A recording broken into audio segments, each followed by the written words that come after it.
પાટણના રાજકાવાડા વિસ્તારમાં પટોળા તથા મશરૂ વણાટકામની પ્રવૃત્તિઓ કરવાની સાથે મહિલાઓને તેની તાલીમ આપતી પૂર્વ મુખ્યમંત્રી અને પાટણના પૂર્વ ધારાસભ્ય આનંદીબેન પટેલની પુત્રી અનારબેન પટેલ દ્વારા સ્થાપિત ગામશ્રી સંસ્થાના બિલ્ડિંગના નવીનીકરણ થયા બાદ હવે અત્રે 20 બહેનોને પટોળા તથા 20 બહેનોને મશરૂની 8 મહિનાની તાલીમ આપવાનો કાર્યક્રમ આગામી 1 નવેમ્બરથી શરૂ થઈ રહ્યો છે।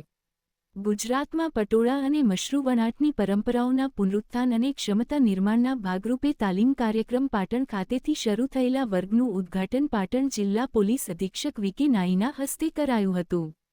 આ પ્રસંગે પાટણ એ ડિવિઝન પીઆઈ.કે.જે. ભોઈ, સંસ્થાના સંચાલક નલિનીબેન માને, પાટણના બિલ્ડર બેબાભાઈ તથા તાલીમ આપનારા માવજીભાઈ અને જંગભાઈ, અલ્પેશભાઈ વિગેરે ઉપસ્થિત રહ્યા હતા। કાર્યક્રમનું સંચાલન નલિનીબેન માનેએ કરીને બંને મહેમાનોનું સ્વાગત કર્યું હતું। આ પ્રસંગે બેબાશેઠ તાલીમાર્થીઓને પગભર થવા માટેની શીખ આપી હતી।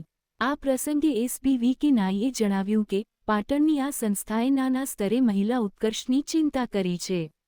તેમણે પોતાના લૂમ્સના વ્યવસાયના અનુભવોને સાંકળીને જણાવ્યું કે હું ટેક્સટાઇલ એન્જિનિયર પણ છું, એટલે મારો નાતો લૂમ્સ સાથે ઘણો સમય રહ્યો હોવાથી તથા પોતે તાલુકા વિકાસ અધિકારી પણ રહી ચૂક્યા હોવાથી તેઓએ મહિલાઓના સખી મંડળો બનાવીને તેઓને માર્કેટ આપવાનું કામ મેં 6 થી 7 વર્ષ સુધી કર્યું હોવાથી વણાટ ક્ષેત્રે પોતાને લાંબો પરિચય છે।